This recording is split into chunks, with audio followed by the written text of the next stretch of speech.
जब हेमराज ने लकी और उसके परिवार के सामने उसकी और चंद्रिका की शादी का प्रस्ताव रखा तो पहले तो वो हैरान हो गए, लेकिन बाद में उन्होंने इस शादी से मना कर दिया। हेमराज को जब मना करने के पीछे का कारण समझ में नहीं आया तो लकी ने बताया कि वो पहले से ही शादीशुदा था। ऐसे में हेमराज ने अभिलाषा और दशरथ को समझाने की कोशिश की कि वो लकी को मनाए, लेकिन उन्होंने भी हाथ खड़े कर दिए। इस बात पर प्रभुवन को गुस्सा आया और उसने लकी के ऊपर बंदूक तान दी, पर लकी ने उल्टा प्रभुवन की तरफ बंदूक घुमा दी और उसे ही गन पॉइंट पर ले लिया। ये देखते ही सब लोग घबरा गए और आखिर में लकी ने सभी को वहां से भेज दिया। उधर जब ये सब चंद्रिका को पता चला तो उसने ठान लिया कि वो इतनी आसानी से हार नहीं मानने वाली थी। लेकिन तुम करोगी क्या? बेटा, वो आदमी बहुत जिद्दी है। मुझे नहीं लगता कि वो किसी भी तरह से तुम्हारी बात मानेगा।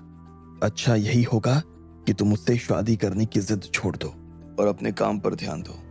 ठीक है, वीडियो में तुमने जो कुछ भी कहा वो लोगों को आज याद रहेगा, लेकिन कल सब भूल जाएंगे। तुम बस अपना काम करती रहो। और पापा, मुझे मालूम है मुझे क्या करना है, मैं अपना देख लूंगी, चंद्रिका ने कहा और अपने कमरे में चली गई। उधर जब चंद्रिका अपने कमरे में चली गई थी तब इधर लकी भी खाना खाने के बाद आराम करने के लिए अपने कमरे में आ गया था।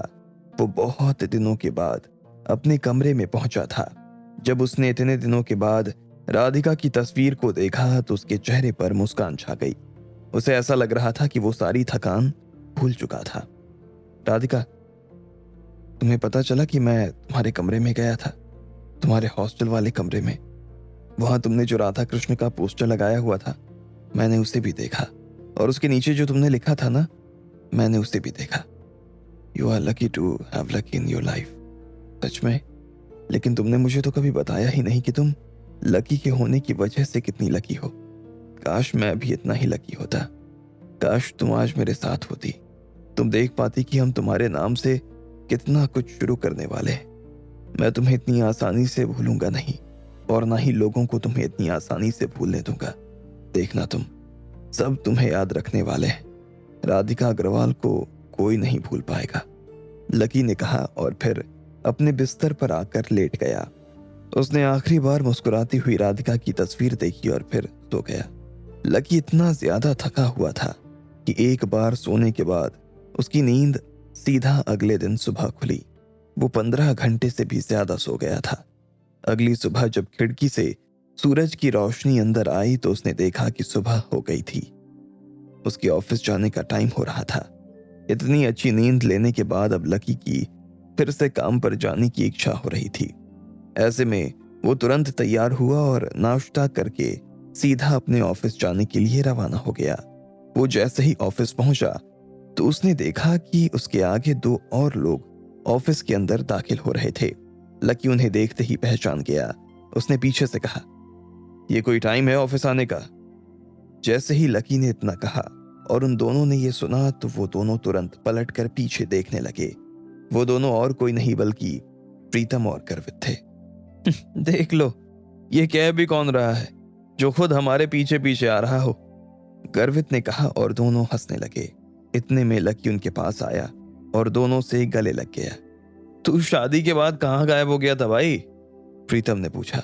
हाँ, तू इसको नहीं मिला तो फिर बेचारे को कोई और ढूंढना पड़ा, गर्वित ने प्रीतम की टांग खींचते हुए कहा। लकी ने उन दोनों को देखा और बोला, अरे यार, मेरी जिंदगी बहुत खतरनाक है, पता नहीं कब कहां से क्या चला आता है। अभी कुछ दिनों से पटना वाला क्लिनिक देख रहा था। हाँ, पता चला हमें, सुबह ही वो वीडियो देखा जिसमें वो हेमराज के बच्चे तेरे बारे में कुछ बोल रहे थे। बहुत अच्छा किया तूने उन लोगों के साथ, सालों के साथ ऐसा ही होना चाहिए था, नहीं गर्वित? प्रीतम बोला। हाँ, वैसे भी उनके साथ ऐसा ही होना चाहिए, लेकिन अगर तू ये बात सिर्फ बात बदलने के लिए कह रहा है तो मत कर, क्योंकि मैं तो लकी को बताने वाला हूं कि जब वो अपनी खतरनाक जिंदगी जी रहा था तब तू किसके साथ गुलाब और गुलमोहर के फूलों की खुशबुएं ले रहा था, गर्वित ने फिर से प्रीतम को छेड़ते हुए कहा।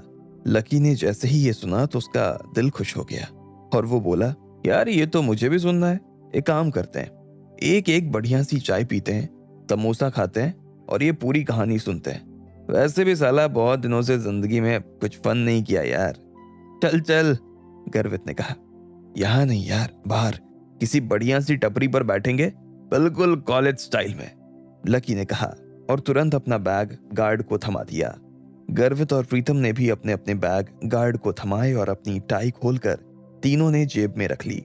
बहुत दिनों के बाद आज तीनों दोस्त फिर से मौज उड़ाने के लिए सड़कों पर निकल पड़े थे। लकी के ऑफिस से थोड़ी ही दूरी पर एक चाय समोसे वाला था। तीनों उसकी दुकान पर जाकर बैठ गए। जैसे ही दुकानदार ने लकी को देखा तो वो हैरान हो गया। सर आप यहाँ?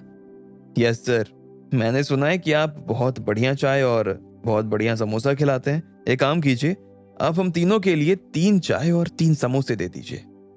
सर आप यहाँ का समोसा खाएंगे? उस दुकानदार को विश्वास नहीं हो रहा था कि लकी इस छोटी सी दुकान का समोसा भी खा सकता है। हाँ हाँ, क्यों नहीं खाएंगे। अगर आपको ऐसा लग रहा हो कि मैं सिर्फ 5 स्टार का खाता हूं तो आप गलत समझ रहे हैं। मैं तो वहां खाना पसंद करता हूं जहां खिलाने वाले का दिल 5 स्टार हो। हाँ काका, ये बहुत पहुंचा हुआ आदमी है, आप मानोगे नहीं। जैसी आप दुकान चला रहे हो ना, एक जमाने में लकी ऐसी ही दुकान पर प्लेट धोने का काम करता था।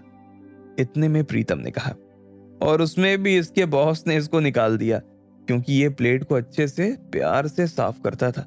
और बॉस बोलता था, अबे थोड़ी तो गंदी छोड़, कस्टमर को इतनी साफ प्लेट में खाने की आदत नहीं है। गर्वित ने कहा और तीनों दोस्त हंसने लगे। उनके साथ में वो बूढ़ा भी हंसता जा रहा था। फिर थोड़ी देर में उसने बढ़िया कांच के गिलास में 3 चाय भरी और प्लेट में 3 चटनी और दही लगे हुए समोसे लेकर आ गया और तीनों के सामने रख दिए। क्या खुशबू है यार, लकी ने कहा। सही में मस्त लग रहा है, प्रीतम भी बोला।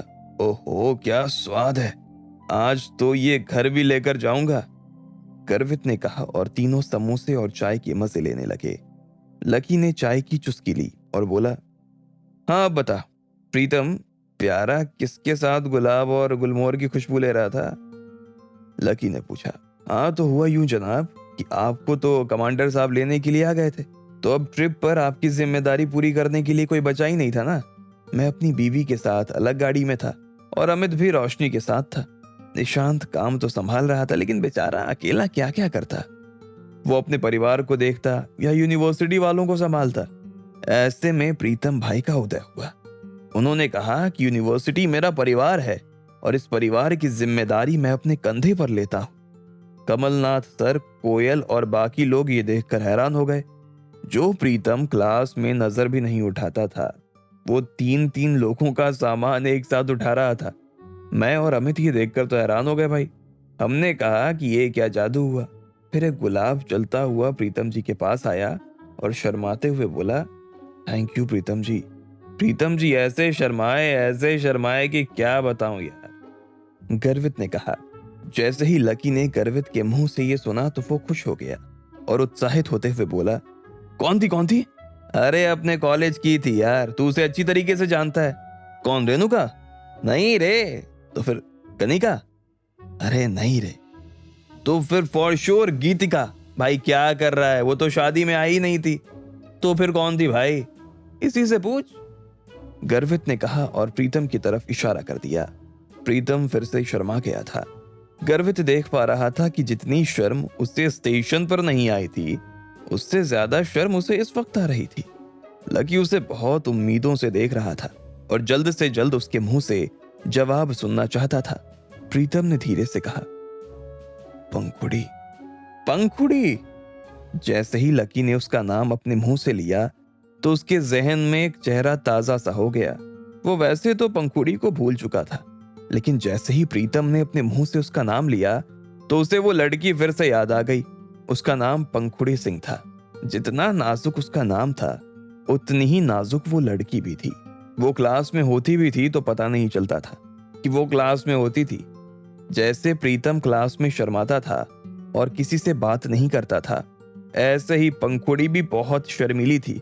उसकी आवाज लोगों को सिर्फ तभी सुनाई देती थी जब वो अटेंडेंस के लिए यस सर या यस मैडम बोलती थी। तो पंखुड़ी और तेरा कनेक्शन कैसे बन गया भाई? मैंने तो तुम दोनों को कभी बात करते हुए भी नहीं देखा, लकी ने कहा। यही तो आप चूक गए लक्ष्मण लाल जी, अभी आम लड़के तो क्या करते हैं, कोई लड़की पसंद आती है तो उसके पास जाते हैं और उससे बात करते हैं। लेकिन कुछ खास लड़के होते हैं प्रीतम भाई टाइप, वो लोग आंखों ही आंखों में बात करते हैं, सिर्फ आई टू आई।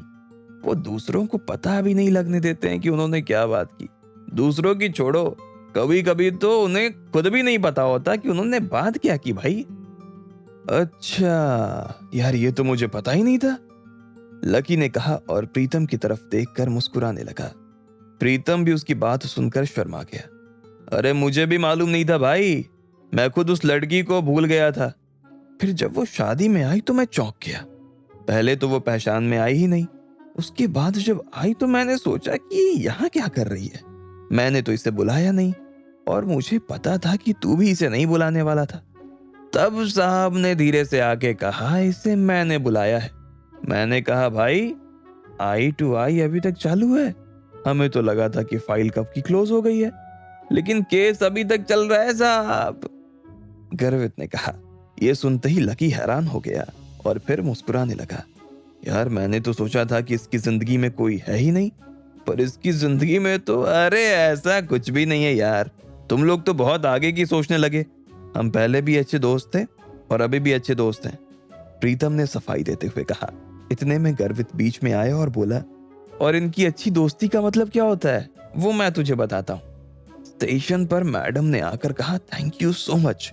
तो भाई ने कहा, अगर आप दिल से थैंक यू बोलना ही चाहती हैं तो एक कप बढ़िया सी चाय और एक ग्रिल सैंडविच खिला दीजिए। जैसे ही लकी ने ये सुना तो उसे जोर से हंसी आ गई और वो प्रीतम की शक्ल देखकर हंसने लगा। अपना प्रीतम और फ्लर्ट, लकी ने कहा और टेबल बजा बजा कर हंसने लगा। अरे आगे तो सुन भाई, लड़की मान भी गई। अब हम सारे बाराती घराती और यूनिवर्सिटी वाले इंतजार कर रहे हैं, इन दोनों को इधर उधर ढूंढ रहे हैं और ये दोनों स्टेशन के बाहर चाय और सैंडविच का मजा ले रहे हैं भाई। मैंने फोन लगाया तो भाई ने फोन काट दिया, अमित ने लगाया तो काट कर मैसेज करते हैं, अभी बिजी हैं, आधे घंटे में आएगा। ओहो, और क्या, उसके बाद से तो आप देखो हर रोज रात को भाई वॉक के लिए जाता है और 2 घंटे में आता है। इसके घर वाले तक परेशान हो गए हैं कि बेटा प्रीतम रात को हमारा फोन क्यों नहीं उठाता। अब मैं उन्हें क्या समझाऊं यार कि भाई का दिल तो पंखुड़ी पंखुड़ी हो गया है, गर्वित ने कहा। प्रीतम और ज्यादा शर्मा गया। लकी ने जब उसे इस तरह से शर्माते हुए देखा तो उसके चेहरे पर मुस्कान आ गई। उसे अपने दोस्त के लिए काफी खुशी हो रही थी। लकी को ऐसा ही लगता था कि प्रीतम को कभी अपनी जिंदगी में कोई लड़की नहीं मिलने वाली थी, लेकिन आज जब उसने पंखुड़ी के बारे में सुना तो वो काफी खुश हो गया था। अरे यार गर्वित, मुझे एक जबरदस्त आइडिया आया है, लकी ने कहा। क्या? गर्वित और प्रीतम उसकी तरफ देखने लगे। अब आगे क्या होने वाला था? क्या आइडिया आया था लकी को? क्या करने वाला था वो अपने दोस्तों के साथ? आपको क्या लगता है, क्या होंगे इन सभी सवालों के जवाब? कमेंट बॉक्स में कमेंट करके हमें जरूर बताएं और सभी सवालों के जवाब को जानने के लिए सुनते रहिए इंस्टा मिलीनियर सिर्फ पॉकेट एफएम पर।